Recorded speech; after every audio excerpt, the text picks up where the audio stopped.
大家好，我係沖繩，今日繼續同大家分享一個沖式寓言故事，叫做埋單。呢個故事純屬虛構，如有雷同，實屬巧合。從前有一班人去咗一間高級餐廳食飯，呢度嘅高級餐廳係指唔係一般人可以承受到張單嘅價錢嘅。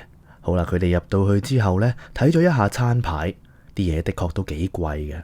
落咗單之後，服務員就覆咗一次單，確認咗下價錢，咁就離開咗啦。喺等啲食物嚟嘅同時呢，呢一班食客都不遺餘力喺餐廳嘅門口叫更多嘅人入嚟食嘢。有好多年輕人路過聽到，佢哋其實都深知喺呢度食嘢可能連杯水都飲唔起嘅，分分鐘仲要喺裏邊洗10年碗先可以喺裏邊食餐大茶飯。縱然係咁，都有啲人勸年輕人俾唔起錢唔緊要，食霸王餐咪得咯。食霸王餐會令你嘅人生更精彩。的確，大家見佢身光頸靚，上流人士講嘅嘢點都有啲道理嘅。好多年輕人就跟風入去同佢哋一齊食大茶飯啦。佢哋點嘅食物終於都嚟啦，大家都食咗自己選擇嘅食物，嚟到最後最重要嘅環節，埋單。有人話：喂，你啲嘢食唔啱胃口喎，呢張單我係唔會埋噶。又有人話：我唔肚餓就唔會嚟食飯啦。你哋都唔體諒下，又唔派啲免費午餐俾我哋，呢啲係人體結構嘅錯，亦都係你哋餐廳嘅錯。我要唱衰你哋間餐廳，等人哋嚟光復你。仲有人話可以同年輕人一齊食飯唔俾錢，係無上光榮嘅事。咁呢一班人呢，就咁冇俾錢就走咗啦。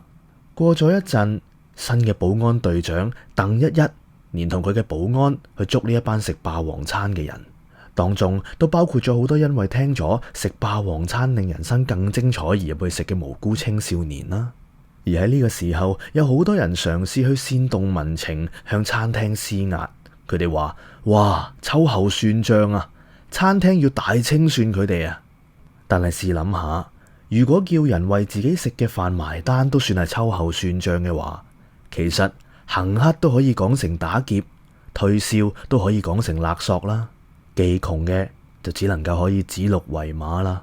後來呢一間餐廳為免更多嘅人被人唆擺，佢哋喺餐廳門口掛咗一個牌匾，上面寫住6個大字。呢6個大字係勿謂言之不預。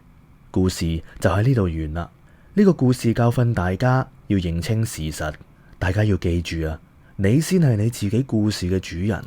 無論人哋講乜嘢都好，諗下最後邊個要為呢個結局呢一餐飯埋單，而呢一餐大茶飯又啱唔啱你嘅胃口呢？最後我喺度同大家分享16個字：善有善報，惡有惡報。若然未報，時辰未到。最近有好多網友反映被自動取消訂閱咗我嘅頻道，我喺度再一次呼籲支持我嘅網友，記得要訂閱，撳埋個啷啷，讚好我嘅影片，可以嘅話分享埋俾你嘅朋友。如果想聯絡我或者支持我嘅網友，可以留意片尾嘅資料。多謝收睇，拜拜。